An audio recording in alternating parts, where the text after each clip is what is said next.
Now it's time for the Robb Johnson Sports Show, presented by the Legacy Maker Sports Network.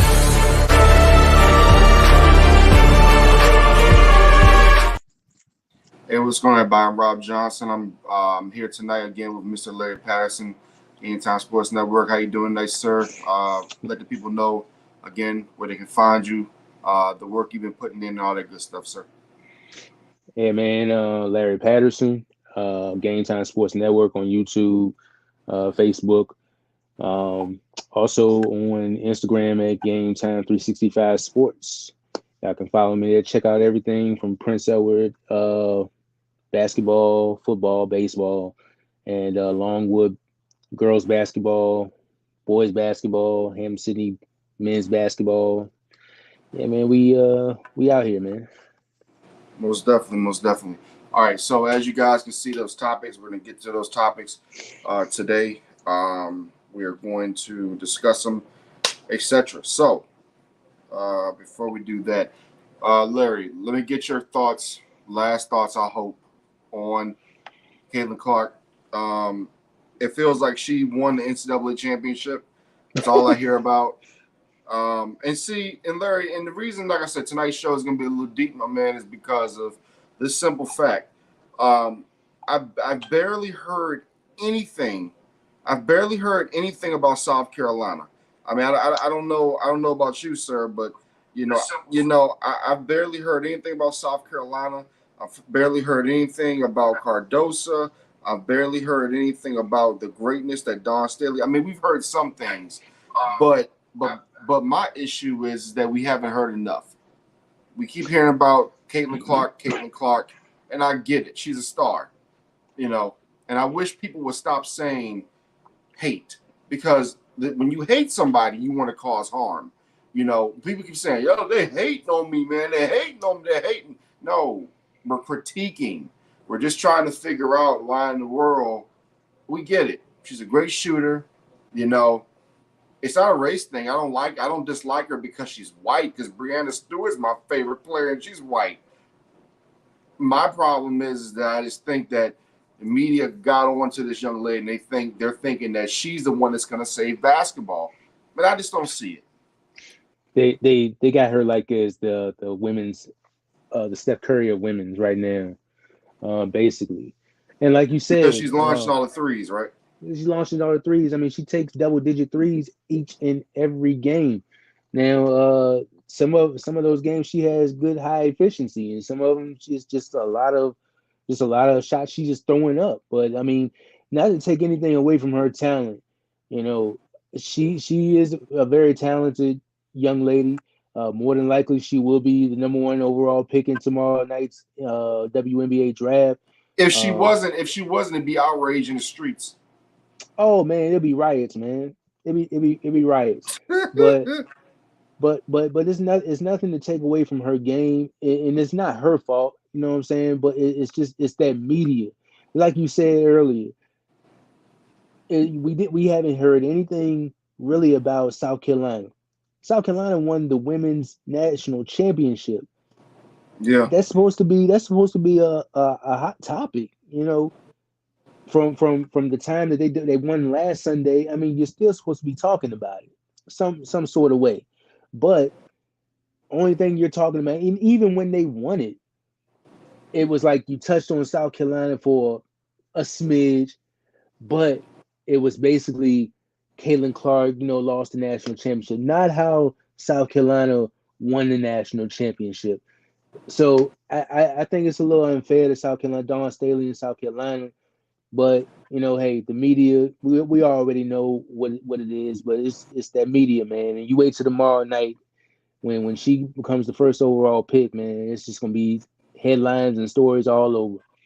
But see, Larry, as I bring you back, and I bring you from the exit stage, what I don't understand is that we've had good women's basketball for so long.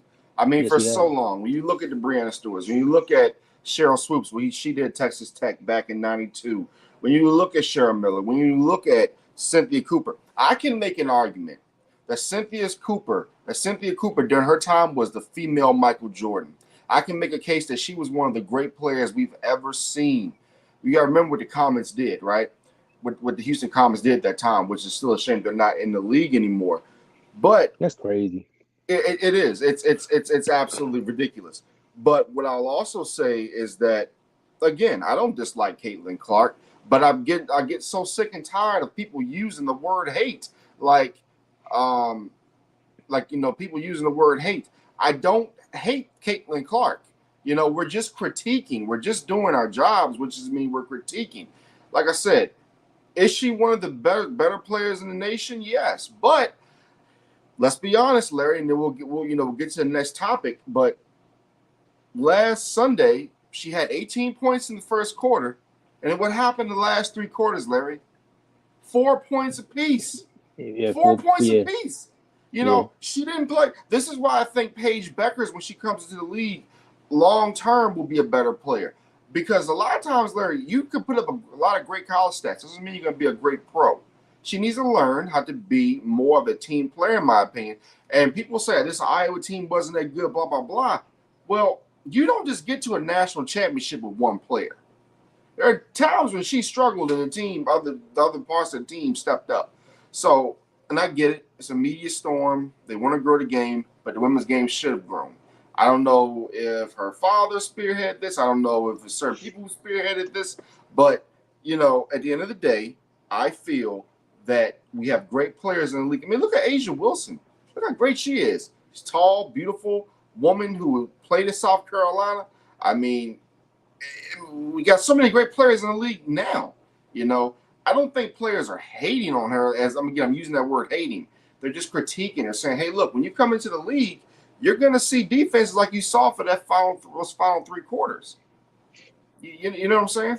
Those WNBA players, man, those girls are some dogs. So she's gonna be, she's heading to the pros now. She's about to see a whole different, mixture of defenses coming her way, a whole mixture of players 1 through 5 guarding her. So, and another thing, those players like those role players like Hannah Stalky and Gabby, what's her last name? Gabby. Oh, you go ahead. The We just gonna call her Gabby for now. Yeah, I the forgot point myself. guard, the point guard. Yeah, She didn't get enough enough credit for her defense as well. So it's like everything is just revolved around her. Not her fault at all. But you want to see some of those other players get some love too, and unfortunately they won't because you already know what the story is. But yeah. I mean, hey man, we'll see how the rest of her career goes, how And she and does. and Yeah, and we have here from Timothy Terrell. Terrell, what's up, bro? What's up, cousin? She's got bullseye on her head. Yeah, she does. She has a bullseye on her head for a reason. That's a great comment. She does have a bullseye because this league is filled with women who grinded. And I look at some of the players like Rebecca Lobo. I look at some of the other players. I look at Dawn Staley. I don't think Dawn Staley really meant what she said last week. I think she just is trying to save face because her team was called a bunch of thugs and a bunch of this and that for no reason last year. That's why I think some players are kind of hesitant, to play tough defense on her, do certain things, get not tough defense, but be a little bit too physical because the media will make it onto something it's not supposed to be. Speaking of the media making things crazier than what they're supposed to be, Larry, you know where I'm about to go, right, sir? OJ the Juice Man. Yeah, here we go, ladies and gentlemen. Stephen A. Smith. Oh And man. and yeah. So I'm about to play this clip for you guys, and this first clip is from a few years from this past week. This is from I believe it's Dream Chasers Pro. Hopefully I get the name right. If I did, I'm sorry. I will get the name right in a second.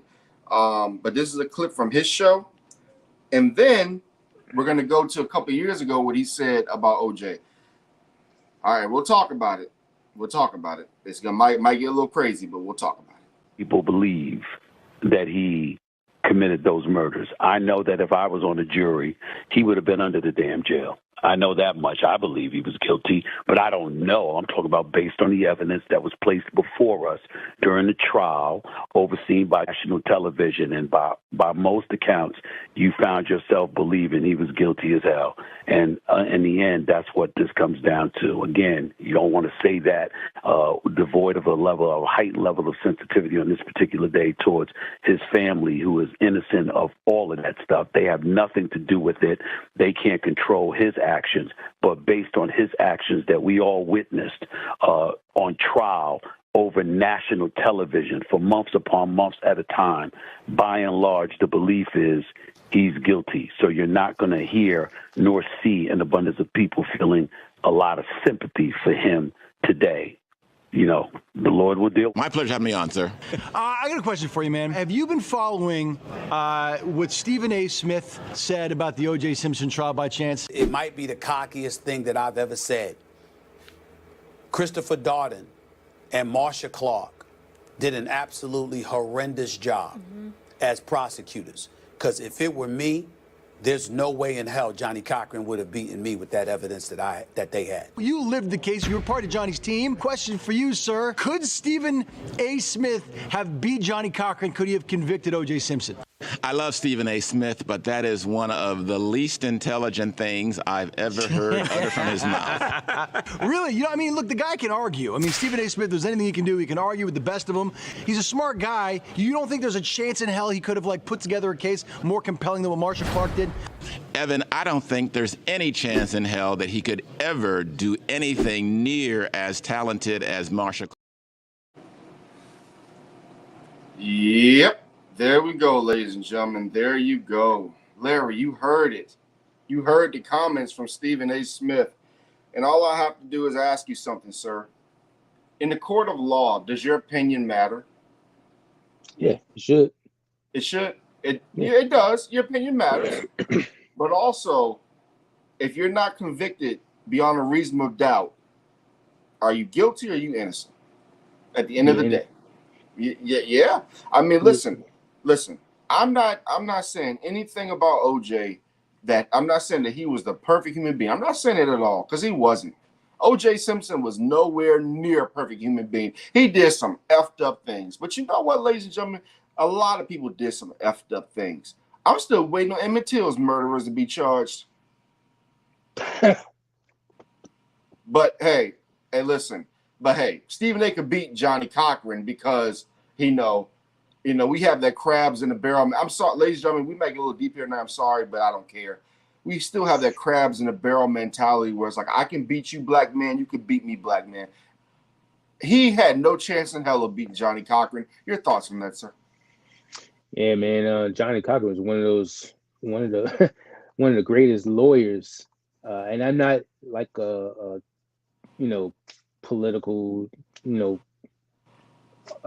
court type of guy. So, but I mean, for what he did in that court case, that was crazy.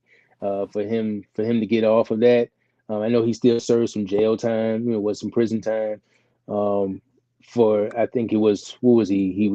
When he armed robbed somebody. Yeah. It was the I believe it was attempted armed robbery in Las Vegas where they trumped the charges up basically because they were using the case against them. But he still spent some time in prison.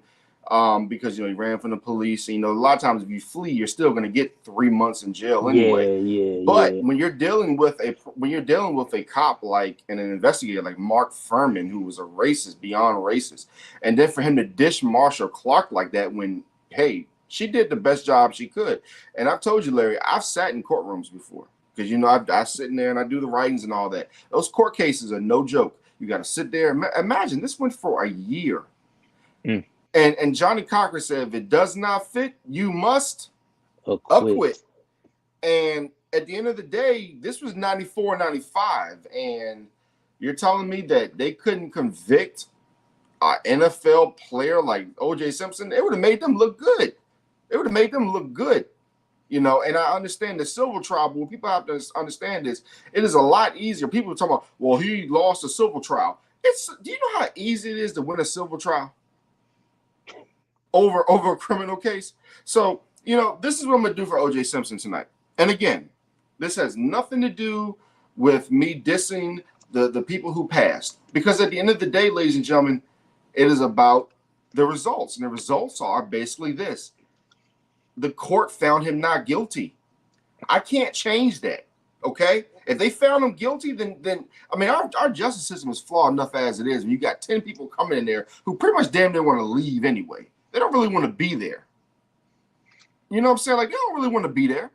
So I let's mean, look it's at so OJ. crooked anyway. Exactly. The whole thing is crooked. But anyway, let's go to O.J. Simpson's accomplishments on the field. We'll talk about his accomplishments on the field, and we'll say this. So at USC, in 10 games in 1967, he had 1,415 yards, 11 touchdowns. In 1968, he had 1,709 yards with 22 touchdowns.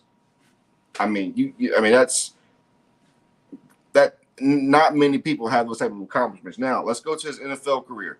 Four rushing titles, 72, 73, 75, 76. Became the first back ever to rush for more than 2,000 yards in 1973 with 2,003 yards. Mind you, Larry, this was in 14 games. 14 games. Named NFL Player of the Year 1972, 73, and 75. Also named both All-Pro and All-AFC squads 72 through 76. And remind you, this is Buffalo. He's doing this in Buffalo. He comes from California. He's born in the mean streets of San Francisco. I got to go back and look some more about his history, but they said he had a rough background coming up. But yeah, from California to Buffalo To to that do cold this. ass city. Exactly, man. Exactly. To do all of that, to have for his career, 11 seasons, he had 11,236 yards, scored 456 points, 76 touchdowns in his career. And he may be remembered most of his 1973 season, of course, as we just said, when he had 219 yards in the next to last game against New England Patriots and a 200-yard output in the finale against the New York Jets. Simpson totaled 2,003 yards in 14 games. Good God Almighty. Yeah. And then, Stephen A. Smith said that, God will judge him and all that. And then Caitlyn Jenner said that, well, Caitlyn Jenner, God will judge you too. And he'll judge you too, Stephen A., because here's the thing. At the end of the day, none of us are perfect. And cancer's a bitch. And I don't wish cancer on my worst enemy. You know what I'm saying? But at the end of the day, he was found innocent. He wasn't found guilty. I guess that in this world, Larry, we only like the results when it goes in our favor, right? Right. And I don't think people remember, but a lot of people, for the younger people, don't remember. That case divided America. I mean, you had shows like Seinfeld who referenced it. You had the Fresh Prince of Bel-Air. You had to just read between the lines that referenced the whole situation. I mean, it was a cultural phenomenon. If it had not been for that, we probably wouldn't have reality television today. Real quick, talk about the cultural impact of the O.J. Simpson trial and what it means today. The amount of comedy that you get out of it is, from everything from the Bronco, flying down the highway. I mean, it definitely had a big impact, from his football career to now this. Now, mind you, we don't know what happened in that situation. Did he do it or not? But from that whole thing, it's a big reason why we got, like you said, we got a lot of reality TV. Like you have a lot of comedy. Like, I mean, it made a big impact, on what we have today. Yeah, and we've talked about it, and and that's the sad thing, Larry. It's like I feel like this country thrives off racial issues. Yeah, that's that money, man. And see, people don't want to admit it, but see, if you keep people in the mindset, because think about it, we got kids that come up, they ain't thinking about race. They're just playing with other kids. They just want to have fun. They just want to live life. That stuff is taught, and it's taught for a reason. Yeah. And we have to stop it. Now, do you have to address issues at times? Yes, you do. You have to address topics and things like that, and I get that. However, like, we got to get to a point, man, where we get better, because it doesn't matter if it's a black life, white life, Latino, whatever. All lives matter. All lives should matter in this world. But unfortunately, do they though? Do they? I don't think so, Larry. I don't think so. Because even when you look at policy, because you said something like about OJ that was so that was so crazy, and I thought about it. There was a time where OJ kind of disowned the black community. He did. Not disowned, but it's kind of like he kind of, like people say, turned his back. And then you have to ask yourself, can you blame him in a sense? Because it's like, damn, he came up in the tough streets. You know, he probably was going through a lot as a kid and all that stuff. And he was just trying to become the best man he could be. But then he realized that just because you do certain things, just because you make people laugh, just because you entertain people, just because you give people that good sense of feeling, that doesn't mean they're always going to be on your side. Because Right. as soon as all this went down, America got divided. You know, from the Hertz commercials to the movies, etc. America loved OJ, but then as soon as this went down, oh, they didn't like him anymore. And I always asked I asked my mom this when I was little. I said, Mom, what would have happened if there had been a black woman that happened with OJ? How would it have impacted things? Because see, he wouldn't have had the support of Black America at that point, but then would it have got the same coverage? No. No. No. So, like I said, go ahead. Like you was touching base on his background when he came up in San Francisco in the projects, basically. So from the projects, through his high school, through his college career, like he had to recognize his blackness. The man played in Roots. So somewhere along, so somewhere along the line, you had to recognize your blackness somewhere. But it's all about that. And those Hertz commercials at the time, I mean, they probably not paying what Yeah, they paying. but Larry, why can't we just be people? Why do you have to recognize your blackness? Why you gotta recognize your whiteness? Why you gotta recognize your culture? Why can't you just be people? And you know why people can't just be people? Because that ain't how the world works, man. No, it's not. Because here's the thing, they still ask you on job applications what your race is. Yeah, that is crazy. It's crazy. You know what I'm saying? In 2024, they still ask you about that stuff. And look, Like, why does it matter? Bro, that's what I'm saying. Listen, and I want everybody out there to understand what we're saying. We're not saying that we're encouraging race. We're just giving you all the backstory. We're giving you the real, like what are we doing out here? Like I said, you can still have job applications where they ask you a race. Now the big thing is inclusion and diversity. Why the hell should it matter? Hire the person who can do the job the best. And if you're not, then maybe you're the problem, right? You understand what I'm saying? And that's what I'm saying. Absolutely. All this ties into OJ because the OJ Simpson trial, I feel like there was a period where race got not better. I'm not gonna say race was better in the 90s, but I feel like there was a period where things kind of slowed down a little bit. And then that just stoked the fire, and then it's just been on ever since. That's what it will, like you said, race was, I would say race was probably worse back then, and then Yeah, it had the cultural divide. well, think about it. Think about it, Larry. What is that? 1994. You're basically 30. Shit. If you think about 94, 94 shit. That's crazy. That's crazy when you think about it, right? You're 30 years outside the civil rights era. 30 years. Yeah. 30 years. Not that long ago. Bro, that ain't no time whatsoever. But like I said, it's always something. But the OJ Simpson trial, it sparked something that made people upset. That got people going. But it's all good. We'll move on to. I just want to say one more thing. Yes, that's proof. That's proof right there of they love you, and then they hate you soon as you f up. Yeah, and you know what? And I can't just say it's that side. I can't say it's that side, Larry, because if you look at what's going on in today's phenomenon, people. The way that the communities, I feel like especially a community used to be like kind of tight knit a little bit, even though there were problems, that's gone now. I mean, you look at the internet and everything, there's no, it's bad, man. I could do a whole different segment on that, but yeah, times have changed a lot. If OJ happened today, it'd be memes of him everywhere. Oh man. The way social media is now. Oh yeah. Social media is ruthless. With a bunch of head cases, no, it wouldn't be the same like it was back then. Nobody would listen to anything.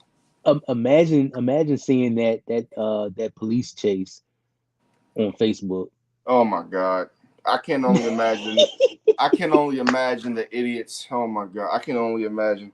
See, because Larry, in all seriousness though, man, in all seriousness, back then it felt like things had more of a nostalgic feel. It felt like things meant more. Now it's just like, can I get 5 minutes of this? Can I get 5 minutes of fame? That's all I need. That's all I care about. The nostalgia, all that stuff. I feel like if you're older, then you get nostalgia. The younger generation, I don't think they get nostalgia. I just think they Mm. just their brains are just, I don't know. It's hard to say.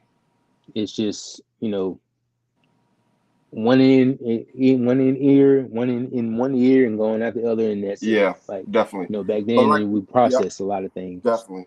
But like I said, it's very significant, very significant time in our history in our country, and rest in peace to everyone who was involved with the situation with O.J. Simpson. To the two, Nicole Brown Simpson and Ronald Goldman, rest in peace to you guys, but also rest in peace to O.J. Simpson, 76 years old, succumbing to cancer. Uh, you know, I'm I, not black. I'm OJ. yeah, I'm not. I listen. Like I said, not defending the guy, just making some points, and being fair. Because I think Stephen A. and ESPN might have a lawsuit coming very soon. Anyway, let's get to the next topic. Ladies and gentlemen, we have the basketball playoffs. We have the actual seeding. So, Larry, you can see this, right? You can see this from here. Yes, I can see it. All right. Okay. Cool. All right. So you start from the Western Conference first. So you have the play-in between the Kings and the Warriors, and then you have the Lakers and Pelicans. Whoever wins the Lakers Pelicans game will be the 7th seed, and whoever loses will basically get a home game against whoever wins between the Kings and the Warriors. Larry, here's my first question to you: do you intentionally lose if you're the Lakers or the Pelicans to avoid Denver? I mean, come um, on, man. I mean, if you're the Lakers, you haven't beat Denver in 13 years. Not literally, folks, but they ain't beat Denver in a long time. But they daggone sure can match up well against Oklahoma City. they really don't have. They haven't had a lot of success against Denver here lately. So, No. um, but the thing is, I do like New Orleans got a hell of a chance, man, against this Lakers squad. But I do think that the Lakers do pull this out, and the Lakers just beat New Orleans in New Orleans today. So And by the I'm way, not. LeBron had 13, 5, and 13 in the first quarter. He ended up, I believe, with 28, 17, and 11. Wow, He has 17 assists, dog. 17 wow, assists. This man is damn near 40 years old. and still doing this. It's Yes. amazing to see a player of his caliber, like the way the hand switches to to the layup, and it's amazing to see what he's doing at this age, showing up against these young kids, man. But I'm gonna tell you right now, I wouldn't be surprised to see New Orleans win that game. But again, if you're the Lakers, do you want to win this game? Because you get a home game against the Kings or the Warriors, and you know you can beat one. I mean, seriously, do you really want to face Denver in the first round and end up, getting swept? And you and it being a gentleman, it being like the best sweep of all time. Because that's what the Western Conference Finals was. It was like the best sweep Basically, of it was like the best sweep of all time. yeah. I think if you're the Lakers, you can't go in, just not avoiding Denver. So I mean, if you win that play in game, then hey, if that's your next opponent, you got to go in for it. You got to prepare the same way that you prepare against anybody else. So I know they probably don't want to, but I mean, hey, that's basically who they'll face if they win that game. But I'll pick the Lakers to win that game. I'll pick the Okay. Lakers to win that game. Then that means that the Pelicans, they would get the home matchup against the winner of the Kings and the Warriors, correct? Mm-hmm. And I'm thinking that the Kings can squeak that one out. Uh, I'm thinking that the Kings can squeak that one out. I think they got something for the Warriors, especially from the series from last year. Like they want some kind of payback off of that. I think that they can get that done, which sets up the Kings visiting the Pelicans, and I think the Pelicans can win that one, which sets up the Pelicans against the Thunder for the first round. You know, when the last time the Lakers beat the beat the Nuggets in the playoffs? When was it? September 26, 2020. Oh, Yeah. 4 years ago. Uh-huh. Yeah. Mm-hmm. Yeah. Lakers pretty much, what was it? They won 4-1 in the Western Conference Finals in 2020. Yeah. Yeah. They struggled against Denver. All right, That was so Western Conference Finals. yeah, in 2020. Remember they played it was the bubble. They played in the Western Conference Finals. Yeah. Mm-hmm. Oh snap! Yeah. And I believe they played before in the Western Conference Finals. Yep, in 2009. Remember the Lakers won that series too. They won that, what was that? 4-2. Yep, that was That was 2000. Melo was there, right? Yeah, that was 2009. Yep. Yeah, that was a good Yeah. series. Yeah, that was, I think Um, as I'm looking at history, the Lakers and Nuggets series, they first played each other back in 1979 in the playoffs. So that was their first series in 1979. The Lakers won that series 2-1, which is crazy how they only had 2 games back then. But hey, you remember how they only had 3 in the, you know. So all yeah, right, so okay, so give me your predictions. You have all right, so you have who you have winning between the Lakers and Pelicans. I got the Lakers, Okay, so the Lakers go on to play the Nuggets. the Nuggets. Then you have, gosh, got the Kings and Warriors. You got, I got the Kings in that one. oh my gosh. All right, so then they go to New Orleans and play the Pels. Who you got there? I'm taking New Orleans. All right, so we got Oklahoma City, New Orleans. Who wins? Damn, Rob. Give me New Orleans, yo. Are you serious? Give me New Hold on. Orleans in a give me New Orleans Hold on. give me Hold New on. Orleans in another 8-1 upset. Give me New Orleans. Bro, are you kidding me right now? Yeah. Yeah, Seriously. you New Orleans? Really? Like you Hey, don't listen. Last time I did this, I almost walked off on you. It's resulted in the 12-4 Oh, record. It's resulted in the 12-4 record, which we'll get to in a few minutes. But anyway, okay. So you know what, Larry? I had to give it to you, bro. I have to give it to you. Okay, I like that. Okay. In fact, let me get my pen and paper. Let me make sure I can get that written down. So you have in the Western Conference, you have the Pelicans. All right. Who do you have? Okay, this is gonna be a tough and I series. give you the Pelicans because of the experience. Like, Oklahoma City, yeah, they are 1 seed.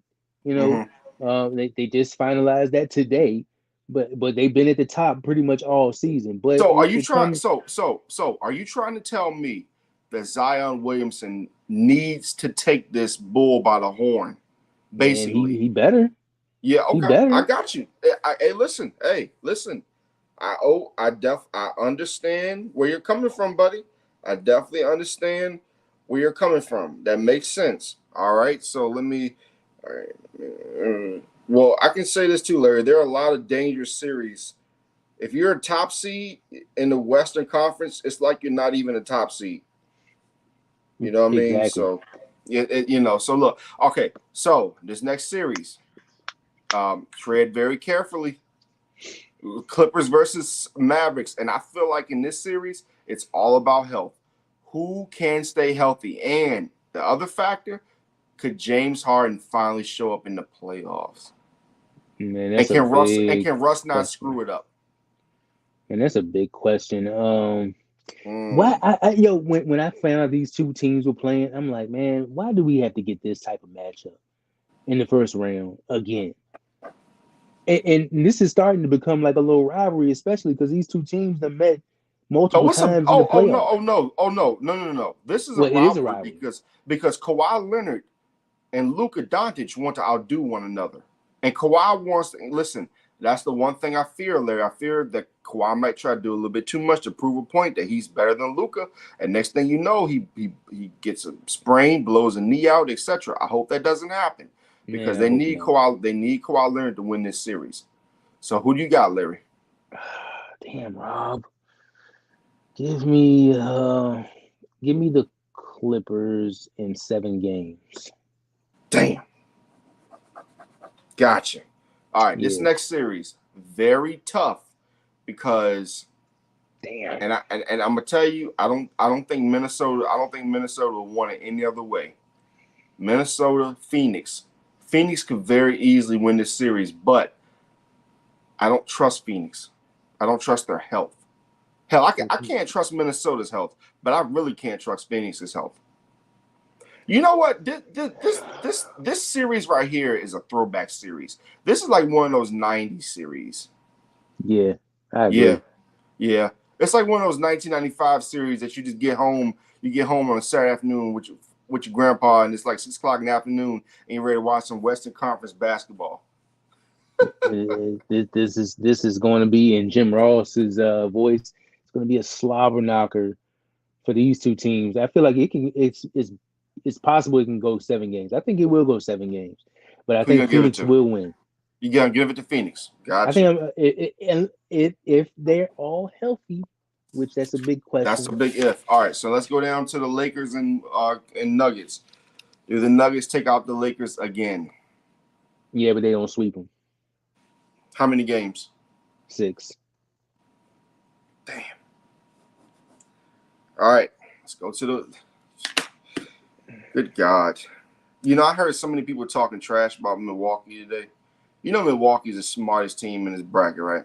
You know Milwaukee's the smartest. You know how smart Milwaukee is right now, right? Because they're avoiding either the Sixers They or the Heat. avoided Miami. So automatically you're just putting Miami. Just you're automatically saying that Miami's going to win this play-in game against the Sixers. Oh no! They're not beating Philly. Joel, you know how it goes. That's right. You know how it goes. You know Joel Embiid will show up for 3 or 4 games, then his big ass will get tired or he'll get an injury. You know how this rolls. You know how this goes. Yeah. You know how this goes. So who you got in the Sixers and Heat game, the play-in, to face your New York Knickerbockers? Who you got? And by the way, this would be, if you're the Knicks, you can't win here. If you're the Knicks, you can't win here. Because here's the problem. You either got to play Miami, or Philadelphia, who are both good. You're not gonna face the Bulls. But let's say they did face the Bulls in a later on in the playoffs, which is not gonna happen. They're all rivalries. The Knicks are rivals with the Heat. They're rivals with the Sixers. They're rivals with the Bulls. I mean, yeah, they're rivals with the Pacers. Yeah. These are all rivals. As we talked about earlier today, with these damn Knicks struggling with teams. But, yeah. So he got between Sixers and Heat.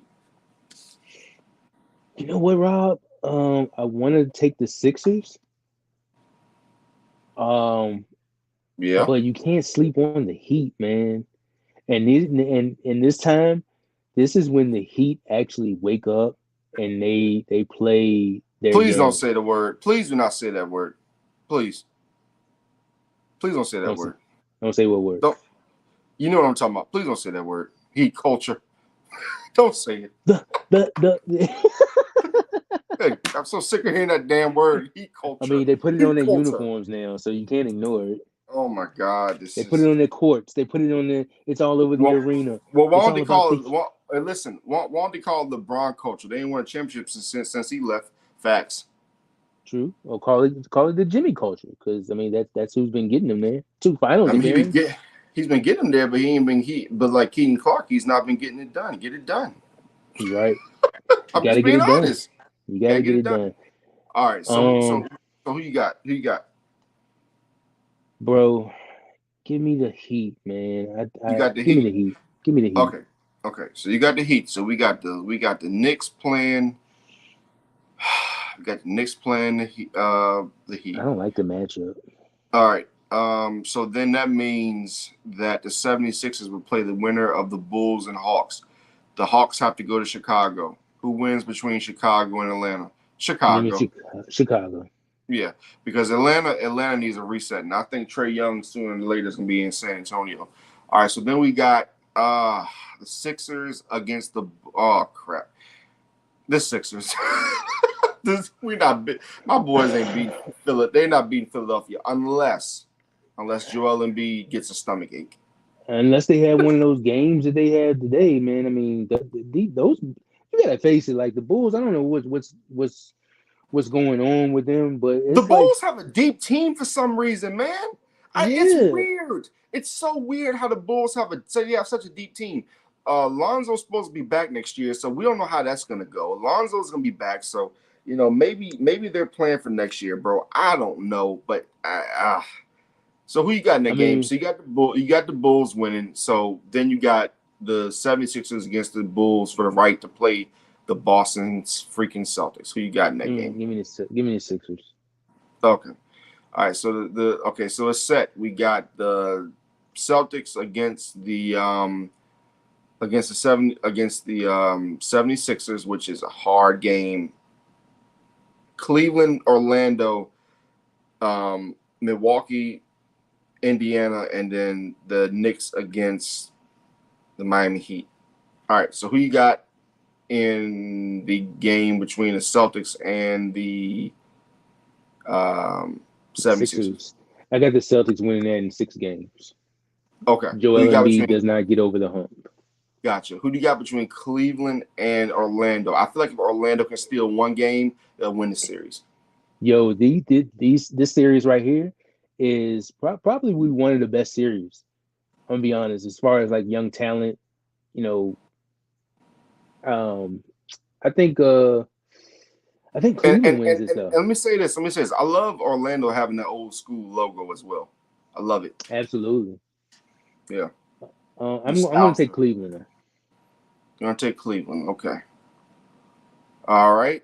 Who you got between Milwaukee and the Indiana Pacers? Does Giannis come back?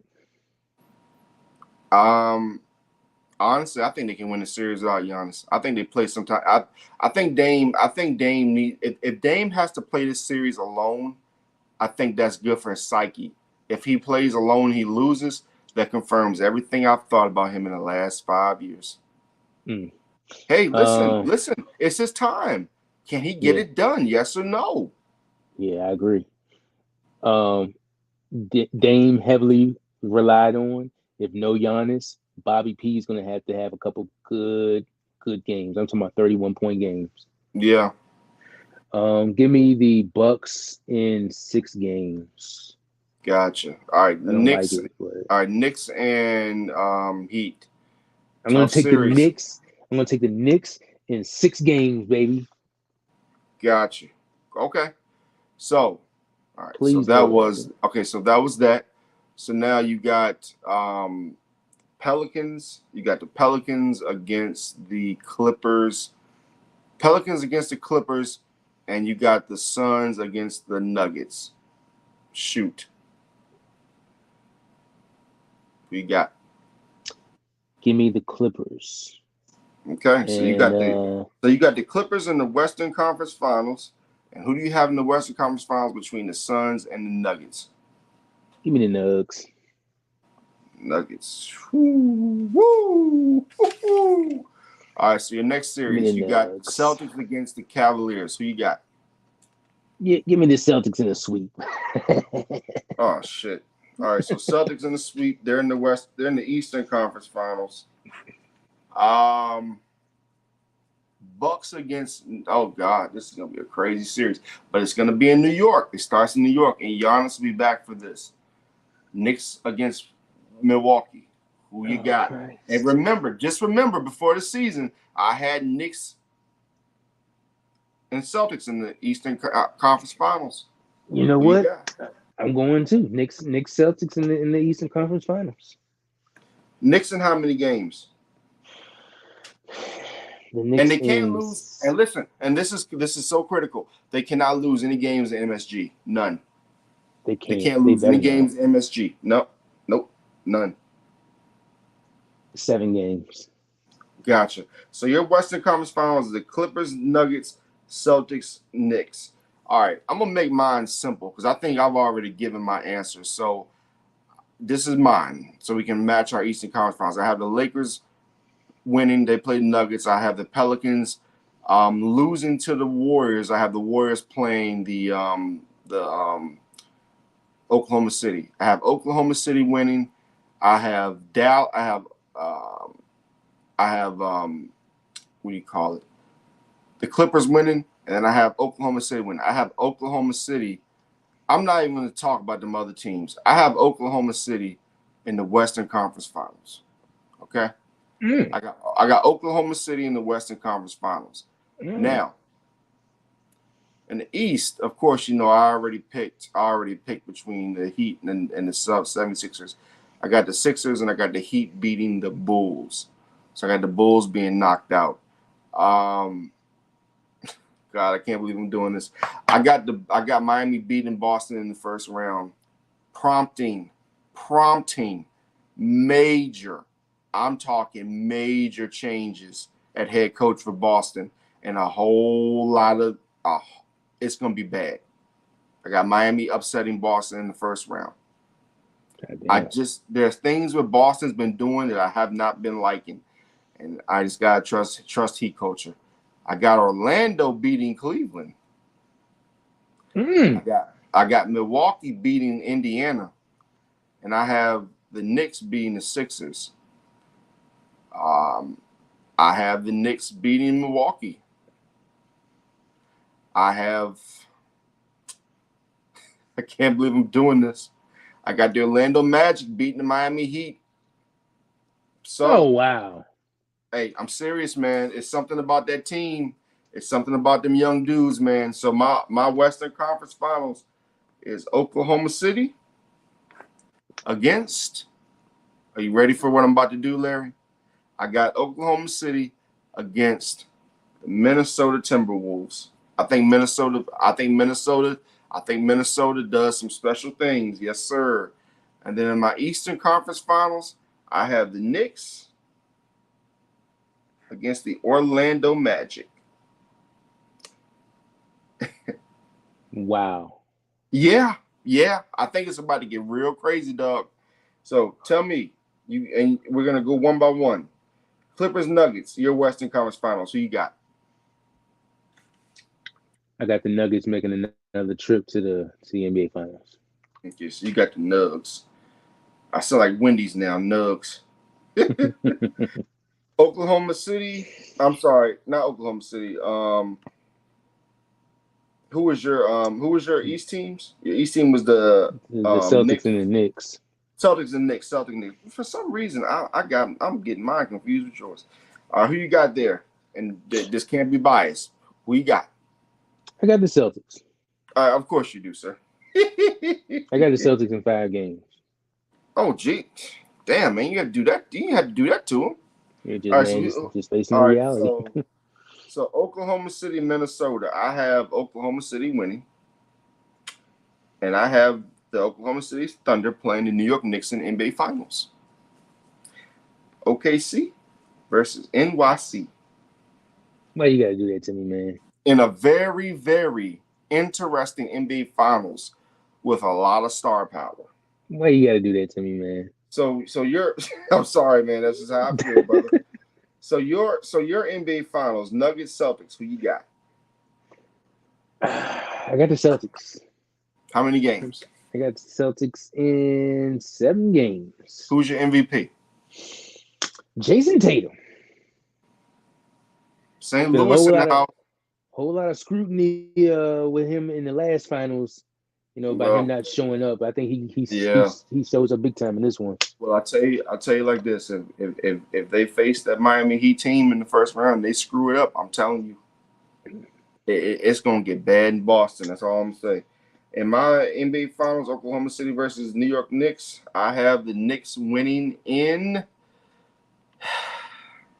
Have the Knicks winning in 7 games. Jalen Brunson is the MVP. So you mean to tell me you got the Knicks winning our 3rd championship So, yep, in how many first in years? 1972. That's a lot longer than 72. the Cowboys. I think that's why Stephen A. Smith likes to talk about him so much, because he feels so much disdain in his heart. How much do you believe in that? In this series? Oh, I believe Oklahoma City is not being given enough love. Now, it all depends on if the Lakers lose or not. If the Oklahoma City Thunder got to play the Lakers in the first round, they're not beating the Lakers, because the Lakers, some matchups just don't make sense. And Oklahoma City does not match well against the Lakers. But if they avoid the Lakers, oh, they'll get there. They'll get there. And here's the other thing you got to remember too, bro. The Clippers and Mavericks, somebody's gonna get hurt between that series. Yeah. Somebody's gonna get hurt. I agree. Somebody gonna get hurt. So basically, it don't even matter, because by the time Oklahoma City gets to the Clippers and Mavericks, somebody gonna have a sprained ankle, somebody's thumb gonna hurt, somebody's gonna have a hyperextension. Nobody's leaving that Dallas LA series without injury. I mean, that's just a given. No doubt. No, that's the most physical series. And if Russ starts throwing up bricks again, then they're damn sure in trouble, because he has the tendency to do it. Russ about to be making homes. Shoosh. All right, so let's go to our next topic, ladies and gentlemen. And this topic, it's a little bit, I know it's a little bit personal for Larry. Hey, Rob. I don't want to hear it, Larry. I don't want to hear it. You're on mute. No, look, real quick. I want to see your face when I say this. Larry, no, sir. I want to see your face when I say this. Larry, we're not doing this, sir.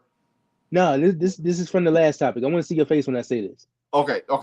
I'm listening, Larry, because I was thinking you were trying to get me, sir, and I was like, no. I know you're not. I know you're not a betting man. Oh, hell no. But if you believe in the Knicks to win the championship this year, I need you to hop on DraftKings or FanDuel and put a $5 wager on it. Listen, man. $5. Bro. Look, listen. This is what I'll tell. This is what I'll tell Knicks fans from. This is what I tell Knicks fans from now until the day I drop dead. For all the Knicks fans who might be unsatisfied, etc., just think back to 2017. Just think back to 2015. Just think back to what this team was. Man, think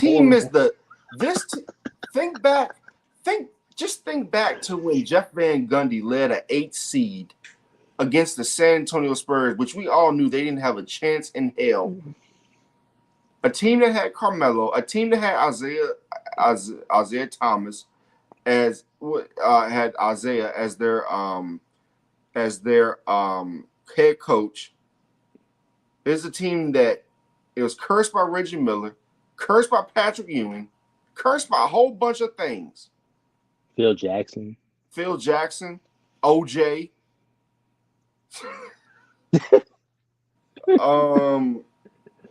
The Knicks are the 2 seed. Oh yeah, the New York, without Julius Randle, who's currently out for the season. They are a 2 seed. Mr. Robinson is back, ladies and gentlemen. The Knicks are the truth. Hey, I would say that I feel like this Knicks team plays a little better without Julius Randle. I've been saying this. Brother. Now, Julius Randle does make his contributions. You know what I'm saying? But when Julius Randle doesn't show up, is win. For the past two appearances that we had in the postseason, Julius Randle Has he shown up Let me in the ask you this. postseason? Let me ask you this. And here's the biggest reason: no more R.J. Barrett. He's gone. Mm. You got Nobe now. Mm. Now I will say this: I do think that Obi Toppin on this team would have done some good things. I believe, but it had to happen, I right? criticize I criticized the OG trade at first, but man, Mm-hmm. has he made a difference. I love me some OG Anunoby. Man, Hey, and I think that Derrick Rose coming through for the short time he did brought some real toughness to this team. yeah, absolutely. He brought some real toughness to his team. And people can talk about Tibbs all they want to. They can say Tibbs this and Tibbs that. Well, check this out. Tibbs has made this team tough. He's made this team really tough. And I mean, what can you say? What can you say? You gotta This applaud him man, because before he got here, this team was where, like you said, they you were in know, the cellar. They right. were in the cellar. They stunk. They were not a good basketball team. And for those out there talking about, oh, how are the Knicks in this position? Well, the Knicks are in this position because they're a really good basketball team. And if you pay attention to basketball, and here's the thing, just imagine if Cam Reddish would have worked out and he just stayed with the Knicks. There are a whole bunch of guys that if they could have stayed with the Knicks and they could have like actually, things could have gone their way, the Knicks would be even better. And just imagine the Knicks have cap space, right? Yeah. The Knicks have draft picks. They're only going to get better next year, man. I'm not. I We mean, can we can at I least mean, I bring don't mean. in one big free agent, I don't mean to bring maybe this two. name up, but I don't mean to bring this name up, but I'll bring it up. What happens if they bring in Klay Thompson? He comes off the bench. He don't even need to start. You get Right, Klay Thompson in New York, have him come off the bench, be your Robert Ory, and he's already a certified Hall of Famer. right. I Yeah, tell you one thing the Knicks don't need though: 21 turnovers in yeah, today's game against the Bulls. The way they closed that game out, it was yeah, ugly. We do yeah. not need that. Well, but that's okay. They won the game because we know 20 years ago, they're not 25 years ago, they're not winning that game. But Hell and no. also hell no. And also shout out to Becky Hammond for talking about Jalen Brunson the way she did. Anyway, Go girl. let's go to our top 5 MLB teams. And of course, the team with the best record so far in Major League Baseball is the New York Knicks. The same team that I walked out on.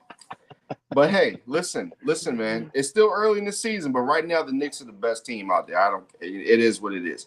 So Larry, go ahead and laugh it up, Larry Patterson. All right. Give me your top 5 teams, sir. I'm guessing I know what number 1 is.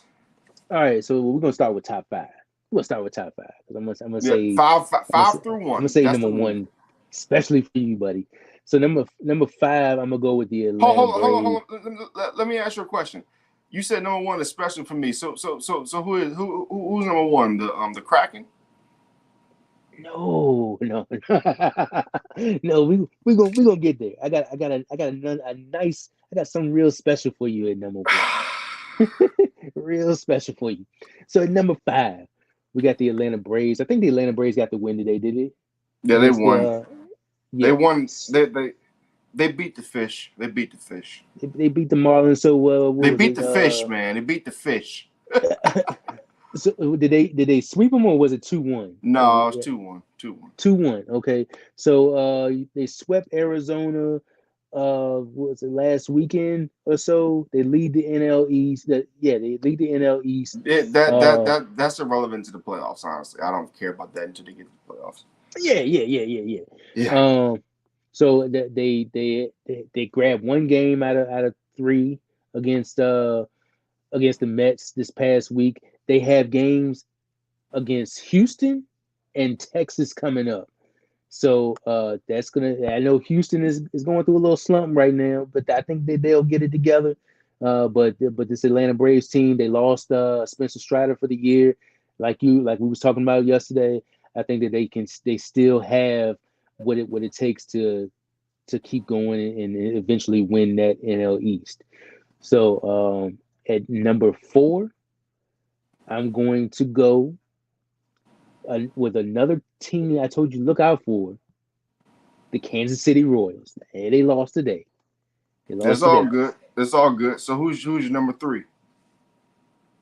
My number 3 is the Milwaukee Brewers. Yeah, I'll agree with you on that. I like Milwaukee and what they're playing, but that NL Central is really tough. It is. I think that'd be Yeah. one of the best divisions. The Dodgers, I'm going to put them in number 2. No, hold on. You say you got the Dodgers at 2, right? Yeah, I got the Dodgers at 2. Is that your final bet?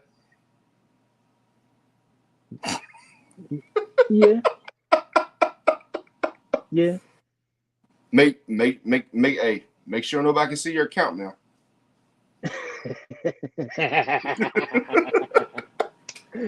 Yeah.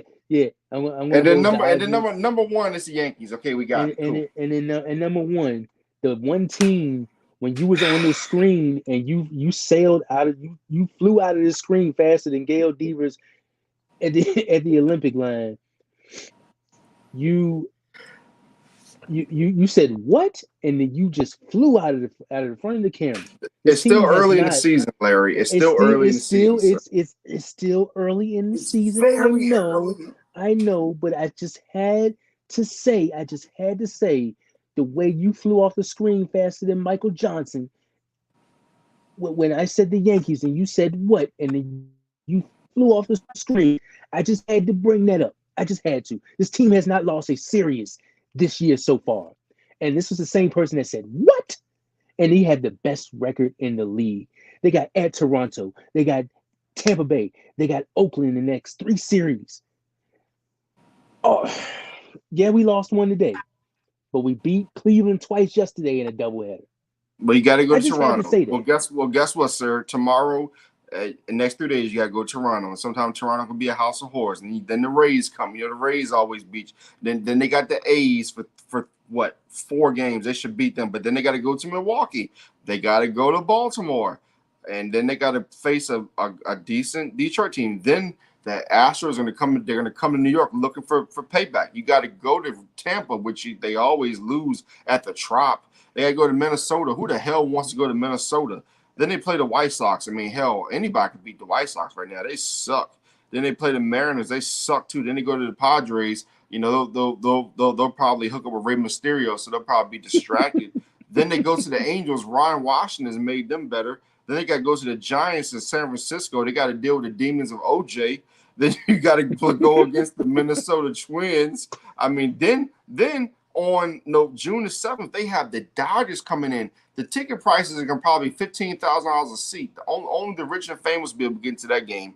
Then they go to the Kansas City Royals, where it's looking like Bo Jackson is making his return. Then you play the Red Sox. They finally play the Red Sox in June, which is not even a rivalry anymore. Who even cares about that game? So yeah, I mean, y'all got a tough stretch, but I'll give it to you. Y'all number 1, I'll give it to you. Cool. So my top 5, Larry. I will go number 5. Let me see. I'll go Kansas City. I'll go to Kansas City Royals. Number 4, the Atlanta Braves. Number 3, I'll give it to the Dodgers. You can bet your bottom dollar on that, buddy. Then you know what? I'm going to still give it to Baltimore. I think Baltimore is still a really good team, with honorable mention being Milwaukee, but number 1, the New York Yankees. Right now, they're hitting the ball out the park. They're doing everything that we expect them to do, and so I give it to New York Yankees at number 1. You sure you expected them to do this? I mean, do I expect them to fall? Yeah, but I mean, hey, it's okay. It's still a long season, Larry. It's 162 games. I mean, what are the Lakers? I mean, what are they on pace for? What are they on pace for? Like what? 144 wins or something? Something like that. 140 wins. Hey, what we're talking about today. Oh my gosh. Hey, listen. Aaron Boone is the luckiest man I've ever seen. I ain't never seen a man lose so many games. Aaron Boone is a Dak Prescott of baseball. Just does stuff. No. I can't And he I gets thrown can't do out how that. many times? How many I times he can't. gets thrown out? I'm gonna be honest with you. I'm starting to think he has a kidney problem. I'm starting to think I'm starting to think. Yeah, I'm starting to think that Aaron Boone might need to go to the bathroom a lot because something is wrong with him, man. Every time I look, he's getting thrown out. Like, what's wrong with the man's bladder? They got to get the man a catheter or something in the damn in the clubhouse. You got to start peeing and stuff. You gonna have to stop peeing in the clubhouse, man. You can't keep getting thrown out like that, Aaron Boone. What's going on with you, sir? Hey man, get the calls right, man. You got to still show. Listen, in this world, you got to show class like Caitlin Clark.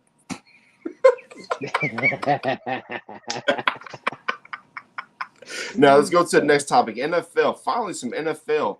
Michael Penix Jr. Yes, that's right, ladies and gentlemen. As you see the graphic by me, that's a graphic by me. Look at that nice graphic. Look at that nice background. The purple. Look at it. Look at it, folks. Just admire that graphic by me, Robb Johnson. Will NFL teams regret passing over Michael Penix Jr.? Let me go to the stats real quick.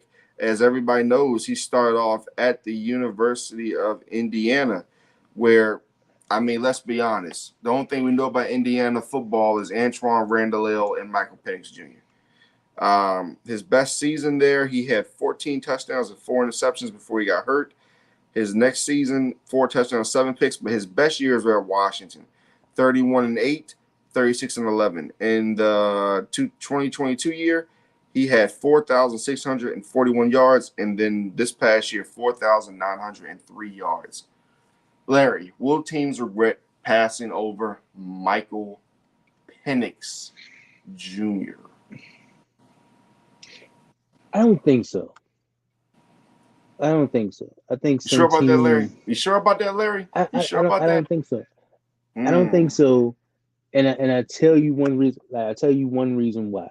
Now he is very good at the deep stuff. He's a baller at He's throwing very that ball accurate. down the He's field. accurate, and he can still run a Very accurate. 4.6. Very accurate. Very fast.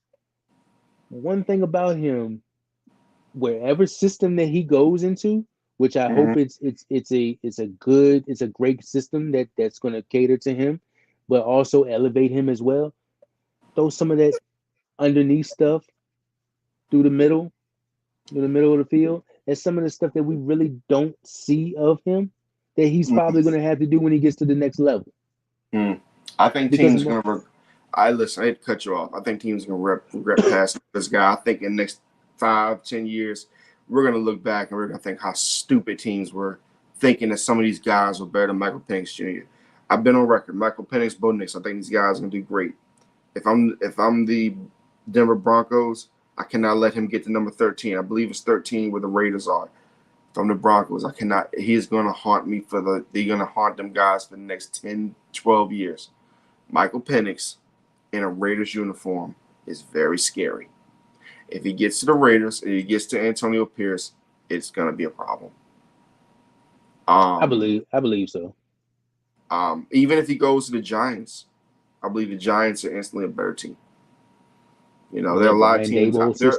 Yeah, there are a lot of teams I think they're going to be better with Michael Penix Jr. And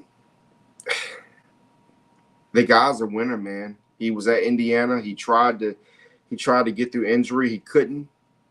He led this Washington squad to the national championship when they should have lost to Oregon twice. Hell, yeah, twice. Once in the regular season, once in the Pac-12 championship game. Classic games. Because that Oregon team was ready, man. Oregon team was going to give Michigan all they wanted and more. I can guarantee you that right now. But Michigan came to play, and Washington had a bad day. That's what it comes down to. But Michael Penix Jr., if you think that he can make your team better, excuse me, folks. Excuse me, folks. I'm yawning. Just like this, just like a lot of GMs are going to be yawning when they're at home with their wives with nothing to do after they pass over Mike Penix Jr. Man, talk about how critical a GM's job is around this time of the year. Oh, it's more than critical. I mean, it can mean your entire future. Look at Ryan Poles in Chicago. Yeah. Yeah. I had a gentleman tell me that this GM stuff was pretty easy. You know why he said it was pretty easy? Because he played Madden. Because he played Madden. Oh, say that again. Say that again. I had a young man tell me that I asked him, I said, imagine being a GM in the NFL. Yeah. So all the challenges that you have to face, all these from the scouting to the draft process, the free agency moves, all this. You know what he told me? He said it was easy because he'd been playing Madden. Word. Hey, Larry, here's the thing too, bro.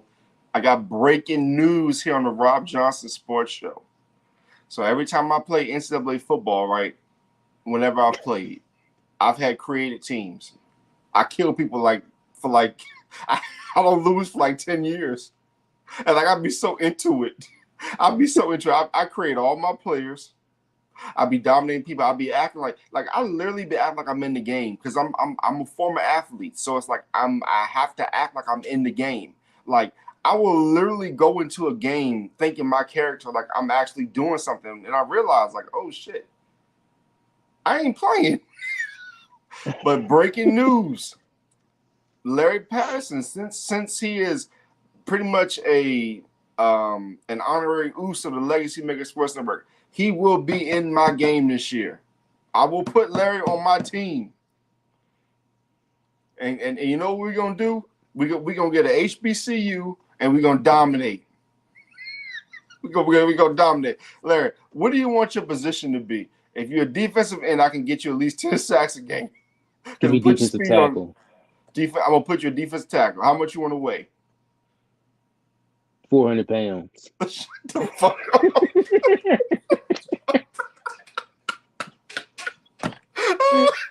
I want to be a guaranteed run stopper. Nobody's coming through there.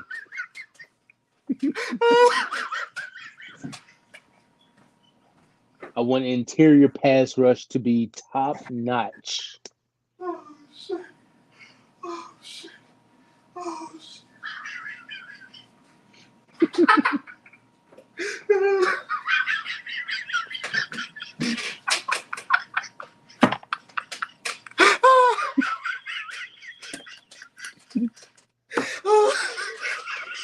400 pounds and running a 4.4. Yo, how tall you want to be? 6'7". Shut up. Yo. So look, my old NCAA games, like, yo, if anybody scored on me, I would go outside and do laps. Literally. Like, oh my God. Okay, so let's get to some of the comments. Yes, we need to take a break. I'm laughing too hard. All right, so again, my man Timothy Tyrell was like, Johnny was the GOAT. What Johnny were we talking about? I forgot. What Johnny were we talking about? I'm not sure. All right, listen, all we know, Johnny was the GOAT. Listen, we talk about plenty of Johnny, so yeah. Loving the show, appreciate it. Watching from Cedar Hills, Texas. Shout out to Texas. Not you, Jerry Jones, right now, but shout out to Texas. RIP to the Juice. I definitely want the Mavericks to take the first round over the Clippers. I just read that Trump made clear that he wasn't a fan of O.J. Simpson because he tried to get O.J. on Apprentice and O.J. turned him down. Hey, listen, man. I'm gonna say something I hate to say. I'm not saying I hate to say this, but you know, sometimes Donald Trump will remind me of honorary ooses and stuff because you know he's Trump. He's getting all oozy. Donald Trump getting oozy on us. Hey, listen. I think, if I had to take either Joe or Trump to the neighborhood, I think I'm taking Trump. I think Trump may have some good backup. Yeah, definitely Trump. Yeah, because hey, you know what I read? The fourth most racist, I think I told you, the fourth most racist state in America is Delaware. Where's Joe Biden from? He from Delaware? Delaware. Oh. Damn. Well, you know about his history. Anyway, okay, so Larry, okay, so I don't want to get canceled here. so back to Michael Penix Jr., right? What do you think about him going to the Raiders? Do you think that's a good pickup? Or what if the rumors are true that the Cowboys pick him at 24 and one of the biggest, most shocking? Listen, if Dallas picks Michael Penix at 24, the rest of the draft won't matter. I'm just telling you now. They will not see him go to Dallas. The rest of the draft will not even be talked about. Right. Literally. You're right about that.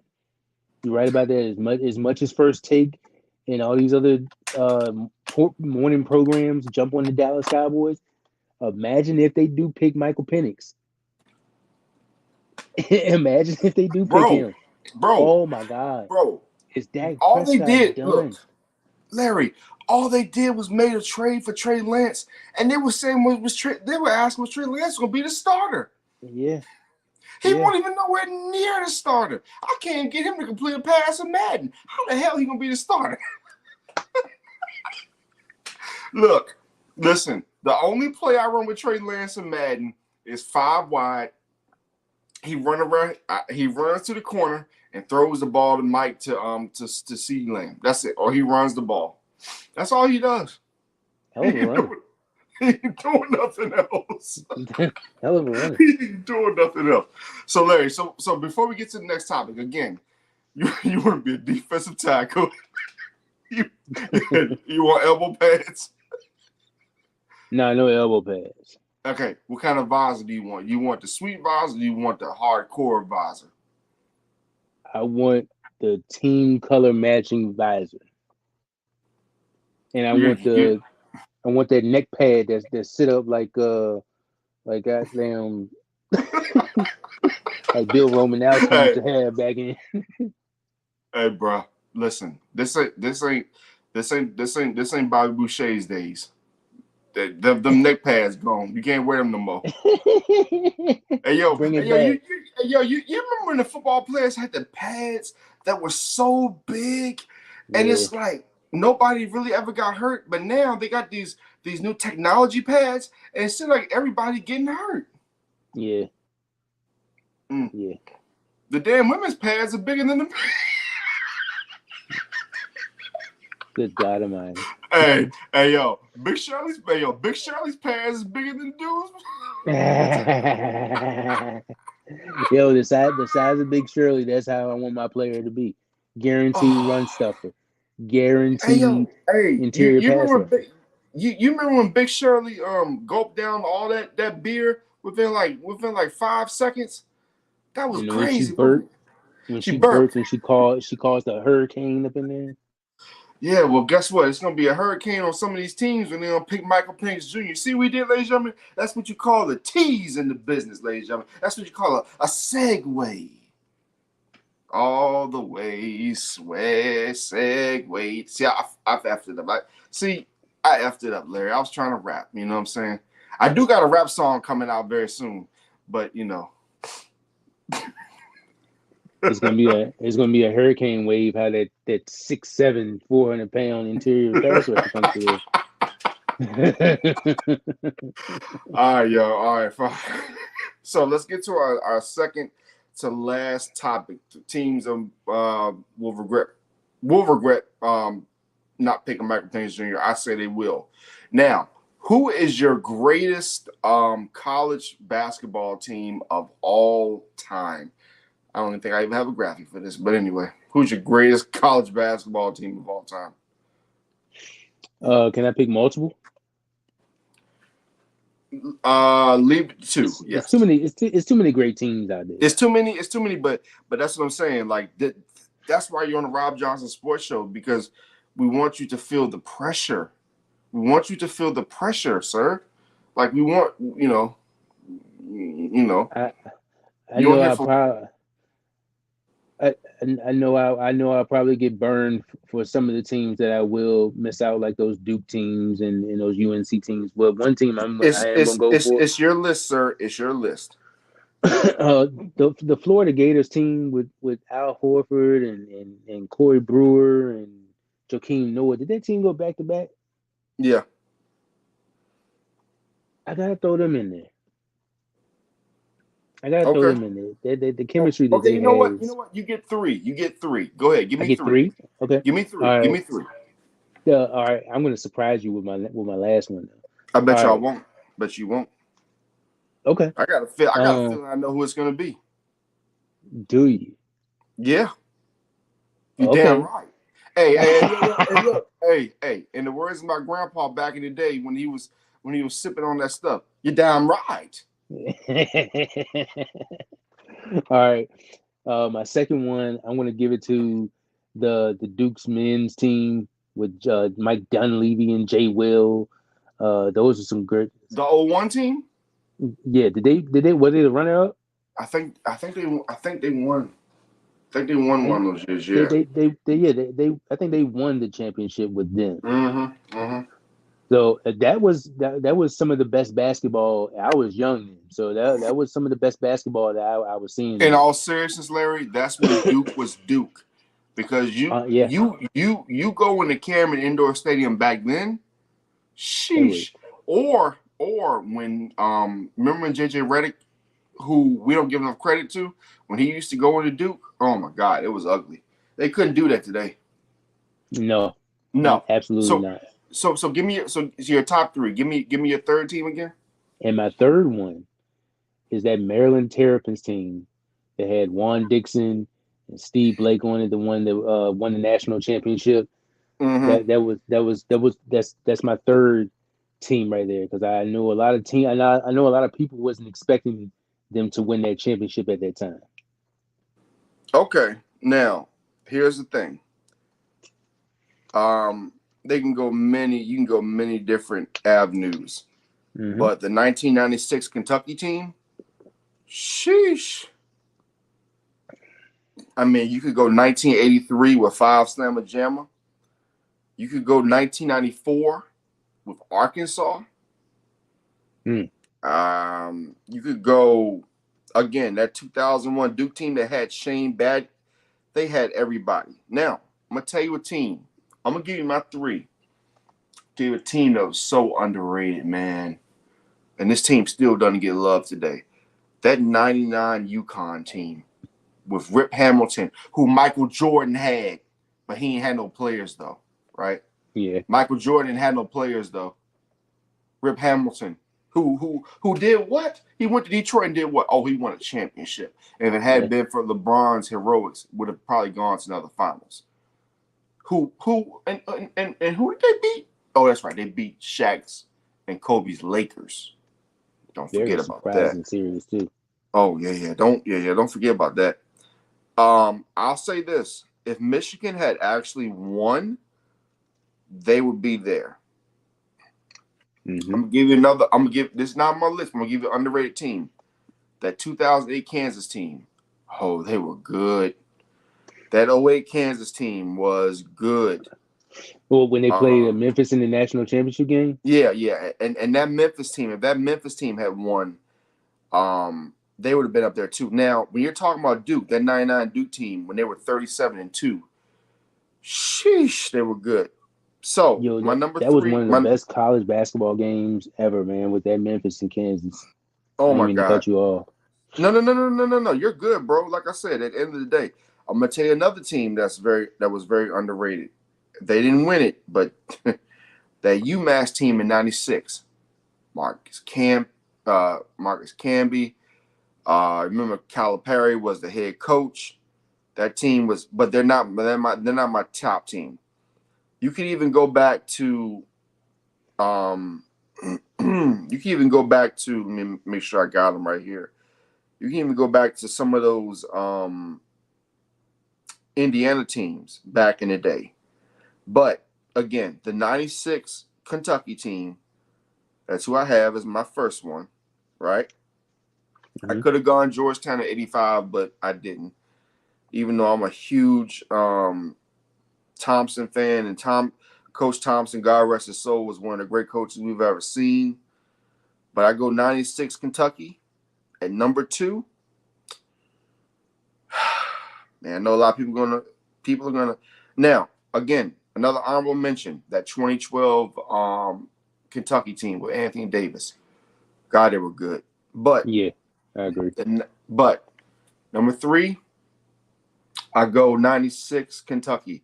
Number 2, the 91 UNLV Running Rebels, 34-1. Ooh. They played Arkansas. And the funny thing is, I remember this game. It was not. No, I'm sorry. I can't say I remember this game because I was on 3, but I watched it years later. 112 to 105, they beat Arkansas.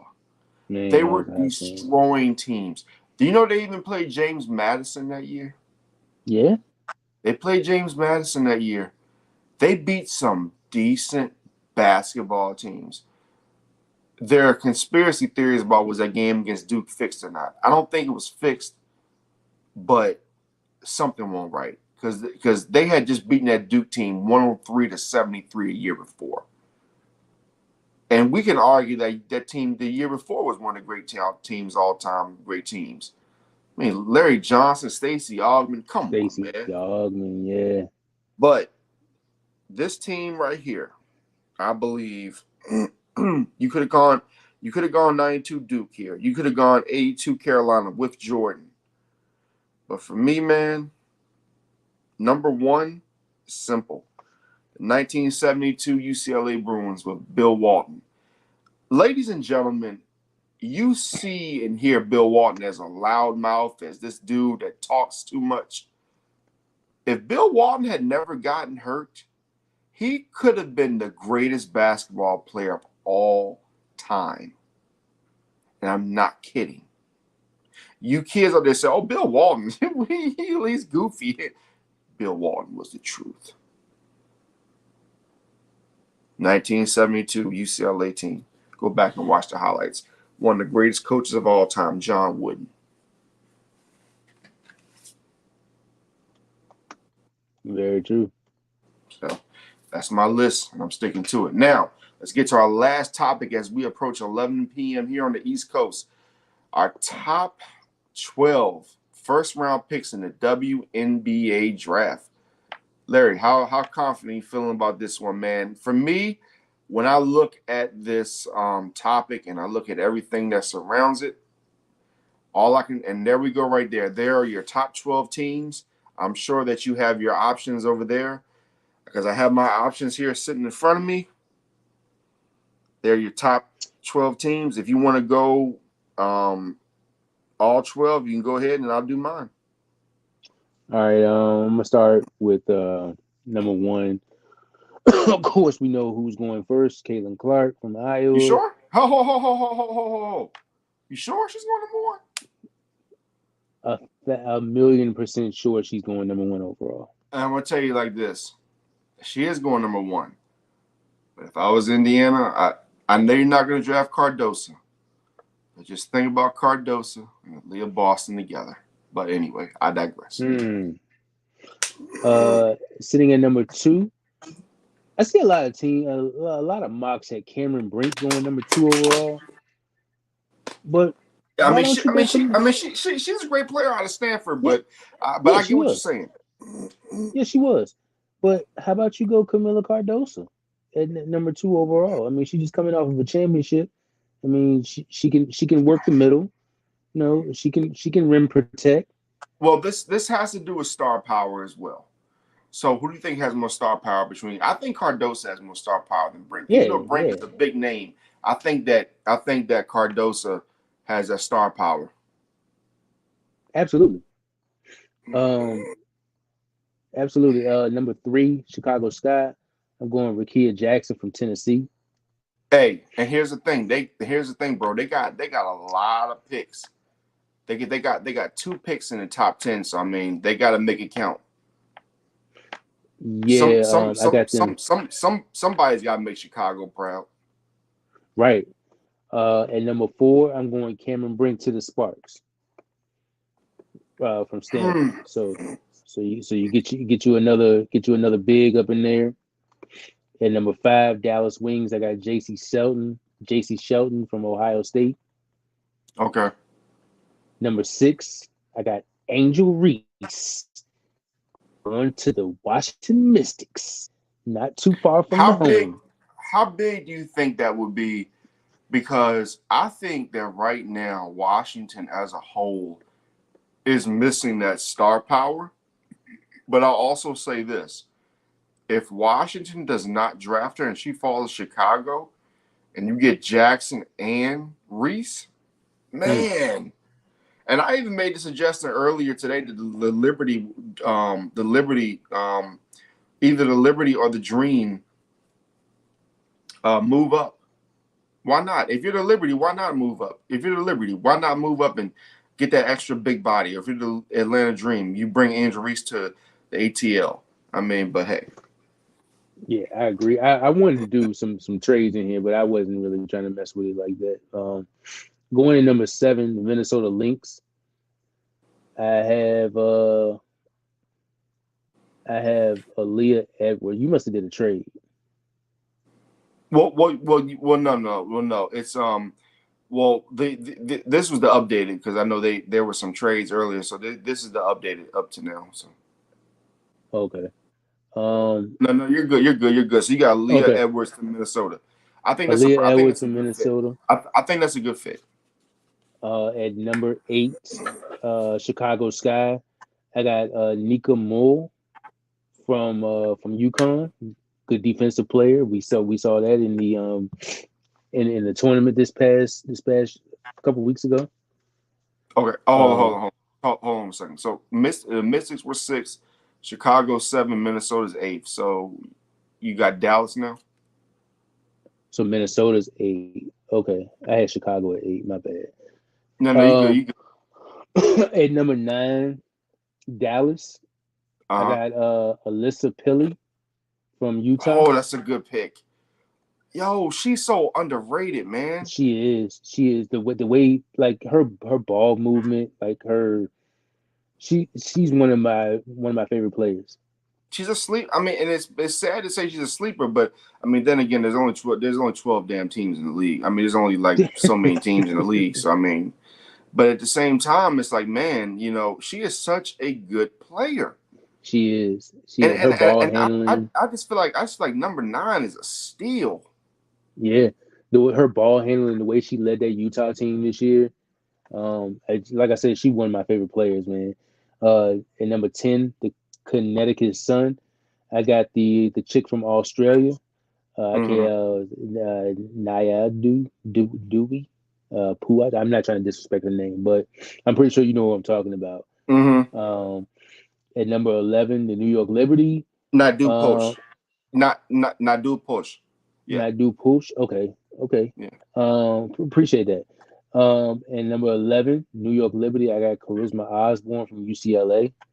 And number 12, the Atlanta Dream, picking up Daisha Fair, guard from Syracuse. Oh my God, yo! You talking good about score? Like, good score. This draft has so many value picks, and even the Virginia Tech center, she's not going to go in the first round because after she tore her ACL, which was huge, but she could possibly still go in first round. Okay, all right. In the words of Skip Bayless, my turn. Man, you need that soundbite too. My turn. My turn. My turn. It's like he's a petulant child.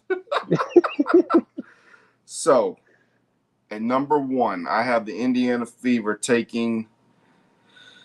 I wanted them to take Cardoso so bad because it's just that combination. It's just that combination of Aaliyah Boston and Cardoso that just makes you drool. But they're gonna take they're going to take CC Caitlin Clark. The Los Angeles Sparks, in my opinion here, I think there's a little bit of an upset. I take Rakia Jackson out of Tennessee. I take Rakia Jackson. I think she has star power written all over her. Chicago Sky. I think right here they take. I think they take Cameron Brink, and they bring her in, and she's that prototypical center. Can do good things. Can make plays.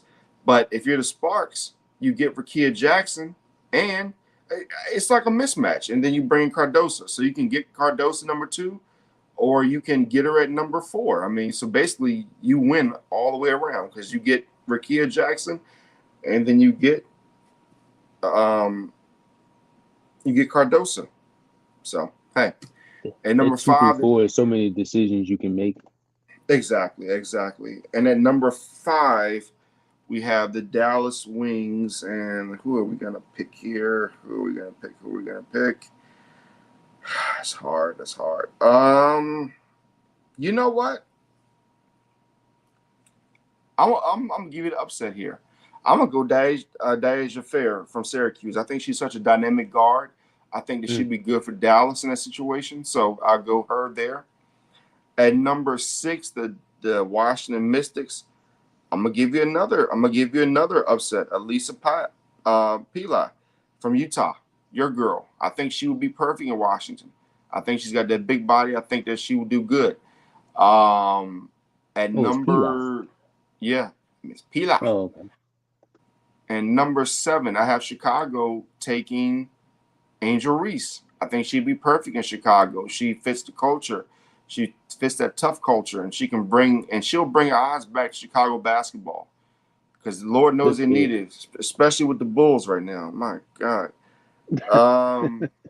Number 8, the Minnesota Lynx. I have them taking J.C. Sheldon, Ohio State guard.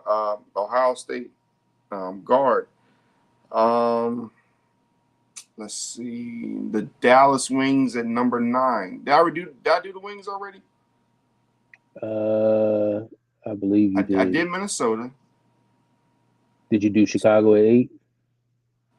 No, that's Minnesota. Minnesota's 8. So I got Minnesota at 8. And then Dallas. Let me see. Okay, I'm on Dallas. Dallas, I would probably say Markeisha Davis, guard out of Mississippi, because they need shooting. They need good ball handling. The Connecticut Sun, I go with Leah Edwards here. I think that would be a good option for them. The New York Liberty, they could go a different couple of spots here. I go Nadeem Pooch out of Australia. Okay. And then for the Atlanta Dream, I'd go Charisma Osborne, guard out of UCLA. That's who I got. Okay. So that's what I got. And so, in your opinion, when you think about Clark and you think about Reese, who do you think will have a championship within the first 5 years? Or you know what? Let's add Cardoso, Reese, or Clark. This is going to be a 2-part question. I'm going to ask you this: who has a championship first within the first 5 years? I think with Indiana already having Aaliyah Boston there, Okay, and then you have Caitlin Clark coming in there, and then you can add other people there. I think Boston is already one of the staple pieces in that team, so you can build around those players, and they'll probably be the first one. Can I ask you this? Can I ask you this crazy question, right? What happens when Las Vegas starts to get older and Clark wants to go play for Vegas? You think she would do that? You think she would have? You think that if Vegas got old and they got old quick, do you think she would have been in Indiana to go play for a big market like Vegas, New York? Stewie's not gonna be around forever, you know. Los Angeles. Do you think that? And then as the league expands, because you know they're going to expand, because they Yeah. got to they got to get women's basketball in Philadelphia.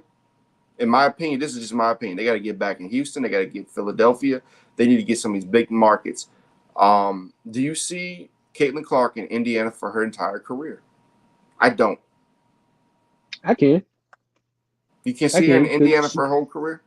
I can. She's what Indiana's how what Iowa's like right there, right? So right in that Midwest. Yeah, So actually, she's from Minnesota, I think. So yeah, yeah. you're still right there in that Midwest. Not to not to So, for- mhm, not to forget, like Indiana's gonna cater to her.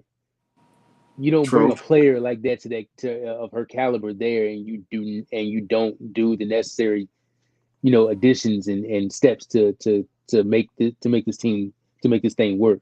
So Got I think she'll stay there her whole career. I feel like it. got you. I got okay. So Angel Reese going to Dallas. I'm sorry. You had Washington. I had Chicago. What kind of impact could she make on either one of those cities?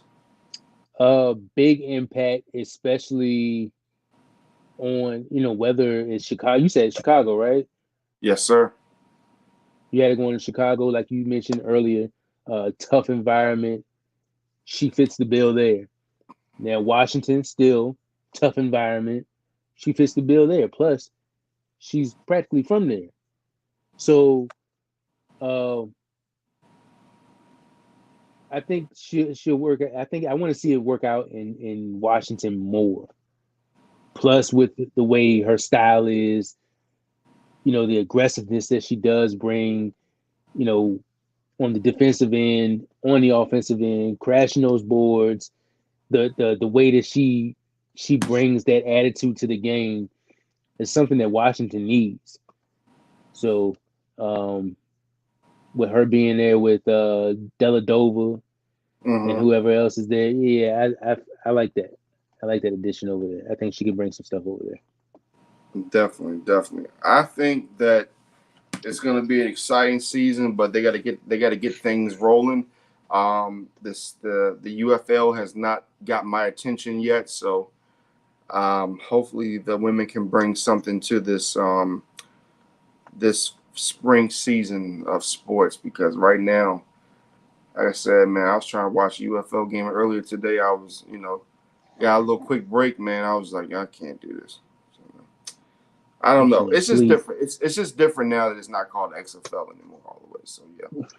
But look, man, I am so happy everybody tuned in. Thanks to David Burns. Thanks to Darrell Owens. Thank you to my man Timothy Tyrell. Appreciate it. Thanks for all the comments. Make sure you all share, like, subscribe. Now, final segment of the night.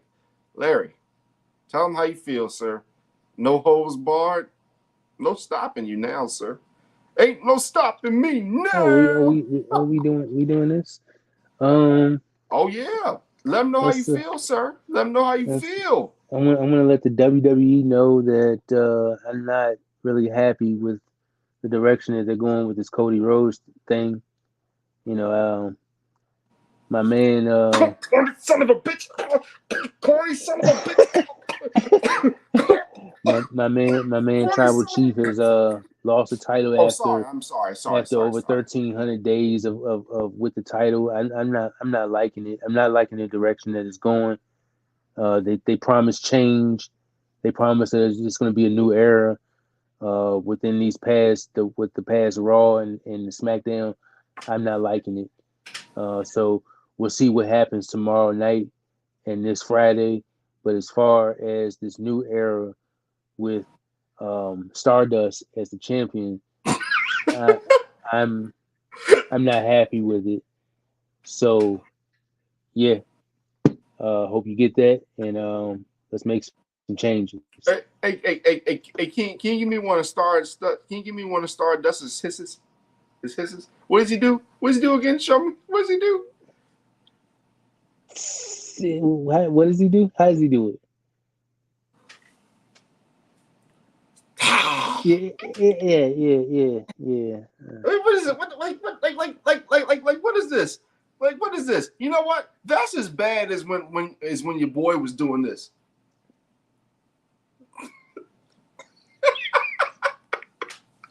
Oh shit! I had to bring that back, man. Can't even take him serious as a champion, man. Oh my god! It's like, hey, yo, did you hear it? Did you hear somebody Friday night?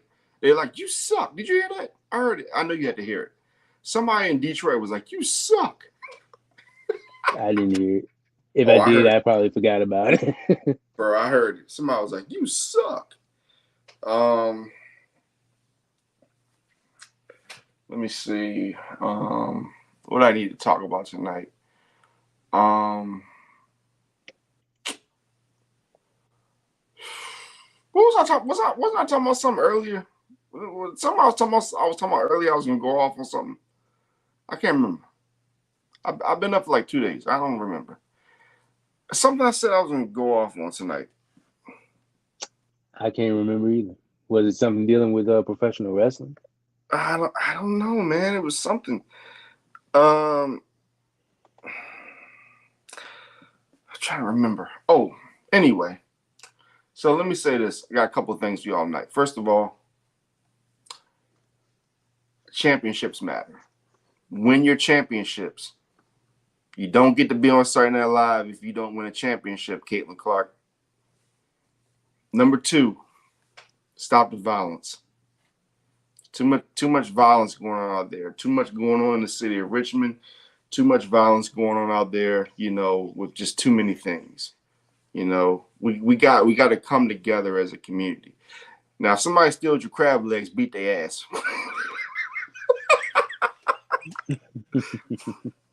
If somebody cuts you off on 95, let them be, because you are not winning that fight.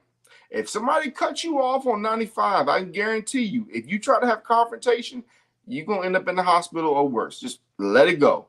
What's that song? Let it go, something like that.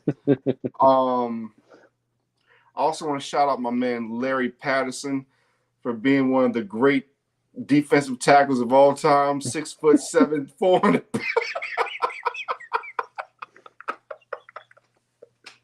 And bringing the neck pad back, baby. Bringing the neck pad back. I want to shout out Sexy Red for having the top 10 song this week. Hey, that Get It Sexy it is bumping, isn't it? I mean, hey, she's getting it sexy. She's not lying.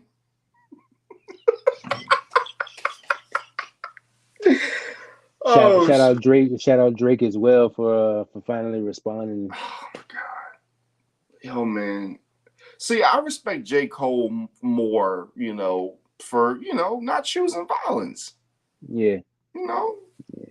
Shout out to Rick Ross for responding back within an hour too. Heavy bars. That's what they got. That's what they like to see, Rob. They like to see it. They like to see the drama. Hey, remember we said the stuff about Meek Mills and it was going to turn into a disaster? You remember when The Rock was on the ground? Get up! Get up! Okay. Let me stop. I don't want the dream chasers coming after me. I already got enough problems with Philadelphia as it is. I'm already banned from the city of Philadelphia. I can't even go there. Can't even step foot in the city of Philadelphia. My God. Wow. Sad, man. Just sad. What's my other final word I have for you guys tonight? Oh, I know. So, a couple months ago, an individual said he wanted to be all in on the season. He has no left tackle. He won't pay his quarterback. Yeah, he's all in. I want to shout out to Jerry Jones. Good night, everybody. It's been the Rob Johnson Sports Show, episode 46. Nah, man, come on, you can't end like that. You can't end like that. We got to get a rant. You're a Cowboy fan. You expect better than this. Year after year after year, this man sits here and he gives you false hope year after year. After losing in the second round each and every year to opponents. Well, you see, Larry, what we're going to do this year, we're going to go into preseason. No, scratch that. We're going to go to training camp. Then we're going to go to preseason. I like pre. I do that a lot. I'm old and nasty. Anyway, allegedly. Then we're going to go to the regular season. We're going to win about 11 or 12 games. And, we're going to have people talking about them Cowboys. How about them Cowboys? And then we're going to go to the playoffs, and one or three things are going to happen. What's wrong with my fingers? Do I have arthritis? Anyway, why are my fingers gangbanging? What's wrong with my throwing fingers? The setup. And you know what that set is? Is this either number one, the 49ers are gonna kick our ass, or number two, the Packers gonna kick our ass, or number three, we just gonna wet the bed because we the Dallas Cowboys, professional bedwetters. We suck. We ain't nothing.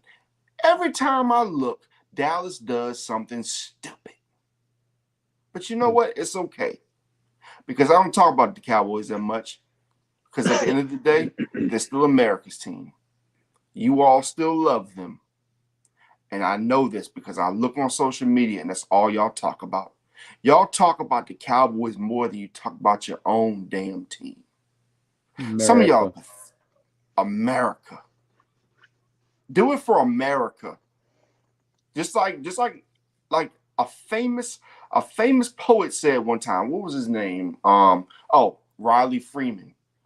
Do it for America. Do it for America.